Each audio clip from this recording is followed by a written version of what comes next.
দেখুন, সরকার নিজে যদি নিজেকে ব্যর্থ করার জন্য অস্থির হয়, এই সরকারকে আপনি কিভাবে সহযোগিতা করবেন বলেন? এই সরকারের ফোকাসটা কি আপনি একজন সাংবাদিক হিসেবে বুঝতে পেরেছেন? আমার স্বীকার করতে কোনো দ্বিধা নাই, আমি একজন ক্ষুদ্র রাজনৈতিক কর্মী, আমি সরকারের ফোকাস এখন অ্যাজ অন টুডে আমি বুঝি নাই। এই সরকার আসলে কি করতে চাইছে? এই সরকার কয়েকটা কমিশন করেছে, এই কমিশনগুলো রিপোর্ট দেওয়ার কথা ছিল 31শে ডিসেম্বর। আজকে জানুয়ারি 9 তারিখ, এখন শুনতে পাচ্ছি আজকে 12 তারিখ, সরি জানুয়ারির 12 তারিখ, এখন শুনতে পাচ্ছি 15 তারিখে বোধ হয় একটা ডেডলাইন করা হয়েছে, 15 তারিখের মধ্যে রিপোর্ট আসবে। এখানে আমি দেখেছি নারী কমিশন করা হয়েছে, শ্রমজীবী মানুষদের জন্য কমিশন করা হয়েছে, এখানে আরো নানান ধরনের কমিশন করা হয়েছে। মানে নারীদের বিষয়ে ডেফিনেটলি আমাদের সকলেরই দায় এবং দায়িত্ব আছে, বাট এই সরকারের কাজ কি সেটা? এই প্রশ্নটাতেও একজন রাজনৈতিক কর্মী হিসেবে আমার মাথায় আসতেই পারে, তাই না?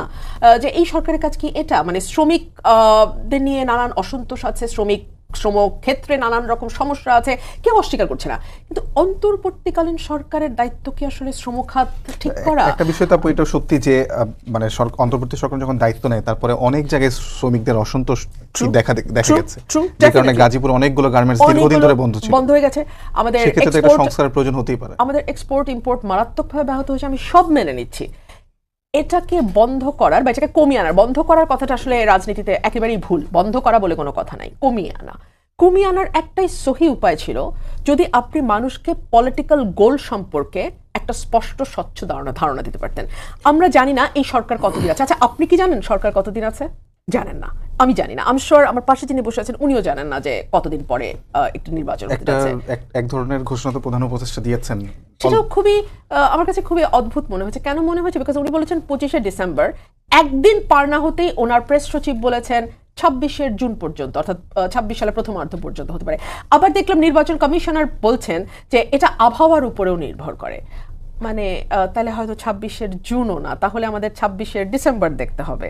মানে this are all speculations which is not very healthy for politics. That's all what I want to say. যে এই যে প্রত্যেকে তার মতো করে ধারণা করছে, আমি ধারণা করছি আবহাওয়ার কথা মাথায় রাখতে হবে, 25-এর শেষ, কিন্তু পরের দিন আবার শফিক ভাই বলছে 26শে প্রথমার্ধ, মানে জুন পর্যন্ত ধরতে হবে, কিন্তু আবহাওয়া ধরলে তো আসলে জুন হবে না, তাহলে কি সেটা ডিসেম্বর? এই যে স্পেকুলেশন, এটা আপনার মাথায় যেমন ঘুরে, আমার মাথায়ও ঘুরে, ব্যবসায়ীদের মাথায়ও ঘুরে। সো এটা যখন ঘুরতে থাকে না, তখন সর্বত্রই এক ধরনের অস্থিরতা তৈরি হয়, বিকজ কেউ তার প্ল্যানটা করতে পারে না, এবং প্ল্যানটা যে করতে না পারা তার একটা বড় দায় হচ্ছে সরকারের নিজের প্ল্যান নাই।